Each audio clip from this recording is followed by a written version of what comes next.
আমরা কোরআন শুনে বিরক্ত হচ্ছি।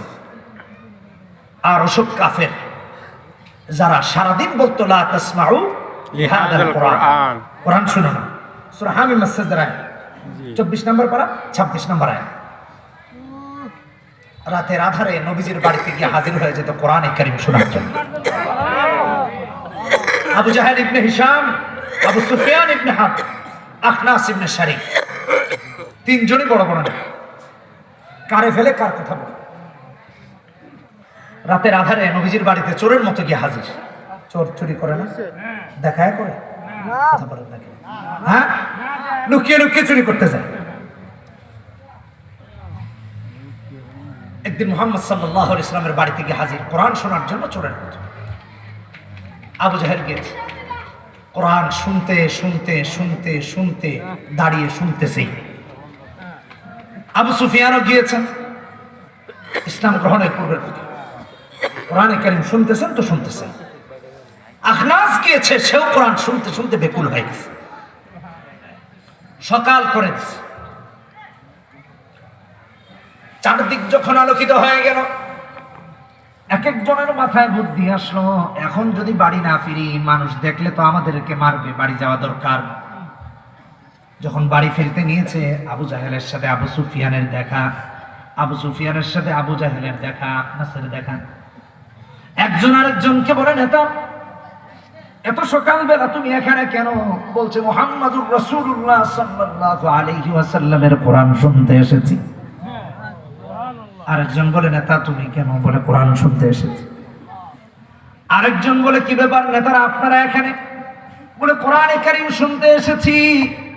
তিনজনের বক্তব্য যখন কোরআন শোনার হয়ে গেল, একজন আরেকজনকে বলে, কয় দেখো সারাদিন আমরা বলি লা তাসমাউ লিহাদাল কোরআন, রাতের আধারে তুমিও এসে হাজির, আমিও হাজির, সেও হাজির। এমন করে যদি আমরা কোরআন শুনতে চলে আসি, গোটা এলাকাতে একজনও আমাদের অনুসারী খুঁজে পাওয়া তাহলে যাবে না। সবাই লা ইলাহা ইল্লাল্লাহু মুহাম্মাদুর রাসূলুল্লাহ পড়ে মুসলমান হয়ে মুহাম্মাদের অনুসারী হয়ে যাবে। আজকে এসেছো, আগামীকাল থেকে আর এসো। তিনজন ওয়াদা করে বাড়ি ফিরতেছে, কাল থেকে আর আসবে।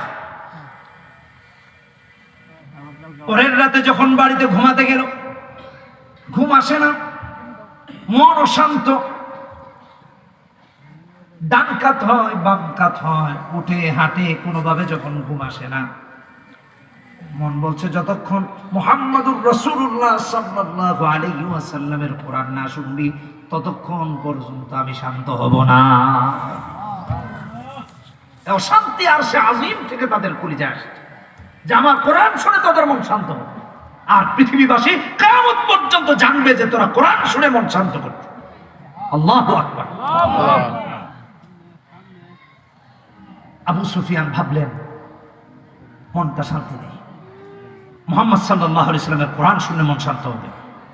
কোরআন কিভাবে শোনা যায়, কিভাবে যাওয়া যায়? ভাবলো এক কাজ করি, গত রাতে যেহেতু ওয়াদা হয়েছে, আবু জাহেল আর আবু সুফিয়ান আখনাস তিনজন মিলে ওয়াদা করছে না। আবু সুফিয়ান ভাবতেছেন গতকাল ওয়াদা হয়েছে, আবু জাহেল আর আখনাস তো আজকে যাবে না, তাহলে আমি একা একা গিয়ে একটু শুনে আসি। আবু সুফিয়ান গিয়ে হাজির। ওদিকে আখনাসেরও তো মনে শান্তি নেই, আবু জাহেলেরও মনে শান্তি নেই। আবু জাহেল ভাবলো আজকে তো আবু সুফিয়ান আর আবু জাহেল আখনাস যাবে না, তাহলে আমি গিয়ে একটু শুনে আসি। সেও এসে হাজির। আখনাস ভাবলো আজকে আবু জাহেল আর আবু সুফিয়ান যাবেন না, তাহলে আমার মনটা ভাল লাগতেছে না, মুহাম্মদ সাল্লাল্লাহু আলাইহি ওয়াসাল্লামের কোরআন শুনলে মনটা শান্তি লাগে, একটু গিয়ে শুনে আসি। তিনজন আজকেও গিয়ে হাজির। কেন যাবে না? এটা কোরআনে কারীম। ইন হুয়া ইল্লা ওয়াহয়ু ইউহা আল্লামাহু শাদীদুল কুওয়া যু মিররাতিন ফাস্তাওয়া ওয়া হুয়া বিল উফুকিল আ'লা সুম্মা দানা ফাতাদাল্লা ফাকানা কাবা কাওসাইনি আও আদনা ফাআওহা ইলা আবদিহি মা আওহা। আল্লাহু আকবার। এটা কোরআনে কারীম। শুনতে গেছে, গিয়া ভাবলো আজকে বেশি শোনা যাবে না, আজকেও যদি সকাল হয়ে যায় তাহলে তো দেখা হয়ে যায়, সমস্যা আছে। আগে আগে বাড়ি ফিরতে হবে। গিয়েছে চোরের মতো, ফিরবে চোরের মতো। আমাদের সমাজে কেউ যদি চুরি করে তাহলে কি জানায়া করে? ভয় আছে না? ধরেন এই এলাকা দিয়া সেন্টু ডাবচুর যাচ্ছে, সময় আবার ধরাও নিজেদের মাঝে সেন্টু আর বন্টু, কেন এসেছো? কেউ কোরআন শুনতে আসছে। ভাই আপনি কেন আসছেন? আমিও কোরআন শুনতে। দ্বিতীয় রাতে ভালো করে ওয়াদা করছে, দেখো তুমিও নেতা, সেও নেতা, আমিও নেতা। আর আমরাই যদি সারাদিন কোরআনের বিরোধিতা করার পর রাতের আধারে এমন করে নবীজির কোরআন শুনতে আসি, তাহলে মানুষ তো মারবেই না, খালি খবর করে ফেলবে। লাত মানাত ওজ্জা হবলের উপাসনাও কেউ করবে। আগামীকাল থেকে আরেক সময় বাড়িতে গেছে, খুব ভালো করে ওয়াদা করে গেছে। কিন্তু আমার বন্ধুগণ, কোরআন তো আল্লাহর কালাম। আল্লাহু আকবার। তৃতীয় রাতে ওরা অস্থির হয়ে গেছে। গত রাতেও ধরা খেলাম, তার আগের রাতেও ধরা খেলাম, কিন্তু আজকে তো এজন্য যাওয়া দরকার যে মুহাম্মদ সাল্লাল্লাহু আলাইহি ওয়াসাল্লামের উপর না জানি কি ওহী আল্লাহ নাযিল করতেছে। ওহী আসার দরজা তো খোলা, ইন হুয়া ইল্লা ওয়াহয়ুন ইউহা। এখন তো বন্ধ হয়ে গেছে। এখন মানে রাসূলুল্লাহর ইন্তেকাল শেষ, ওহী আসার দরজা বন্ধ। তিনজন বাড়িতে গেছে, গিয়ে ঘুমার আশা কি ওহীটা না জানি নবীজির উপর আজকে নাযিল হয়েছে। মন শান্তি নাই, মাথা ঠিক নাই, দুশ্চিন্তা, ওহী নাযিল হওয়ার যে না জানি আজকে মুহাম্মদ সাল্লাল্লাহু আলাইহি ওয়াসাল্লামের উপর নতুন কি আয়াত নাযিল হয়েছে। আবার গিয়ে হাজির, ভাবছে ওই দুজন আসবে না, ভাবছে ওই দুজন আসবে না, তিনজনই হাজির। কোরআনে কারীম শুনতে শুনতে সকাল যখন হয়ে গেল, বাড়ি যখন ফিরবে, একজনের সাথে আরেকজনের যখন দেখা হয়ে যায়, একজন আরেকজনকে বলে, কই দেখো এত কিছু করলাম, কোরআন শোনা থেকে আমাদেরকে কোনো কিছু বাধা দিয়ে রাখতে পারে না। হুজুর চলে আসছেন মনে না? হুজুর চলে আসলেন। আমাদেরকে কোন জিনিস কোরআন থেকে মুখ ফিরিয়ে নিতে বাধা দেয়? ঘুরে ফিরে আমরা কোরআন শুনতে হাজির। এই হুজুর আসছেন কিনা এই কথা বলছি, ওটা এই খোকাই বসো, আব্বু বসো, এই কথা ছিল।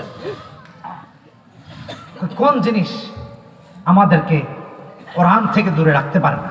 কেন আমরা ঘুরে ফিরে মুহাম্মদ সাল্লাল্লাহু আলাইহি ওয়াসাল্লামের কাছে কোরআন শুনতে হাজির? এক একজন নিজের অভিব্যক্তি প্রকাশ করে আর বলে, দেখো আমাদের মাঝে কেউ বলে মুহাম্মদকে পাগল, কেউ বলে জাদুঘর, কেউ বলে কবি, কেউ বলে গণক। কিন্তু মুহাম্মদ যদি গণক হতেন, জাদুঘর হতেন, এত সুন্দর তিলাওয়াত হতো না। নিঃসন্দেহে মুহাম্মদুর রাসূলুল্লাহ, আল্লাহর সত্য রাসূল, আর কোরআন হলো আল্লাহর সত্যিকারের কালাম। নচেতে এত ভালো লাগা কাজ করতে। ইহুদি নাসারারা কোরআন শোনার জন্য পাগল হয়ে থাকতো, আর আমরা কোরআন শুনলে ইমামকে বাধা দিই। এটা একমাত্র মুনাফিকের কাজ। কথা বলেন ঠিক কিনা বেঠিক? এই মুনাফিকি থেকে এই সমাজকে উদ্ধার করা ছাড়া কোনো উপায় নাই আমাদের।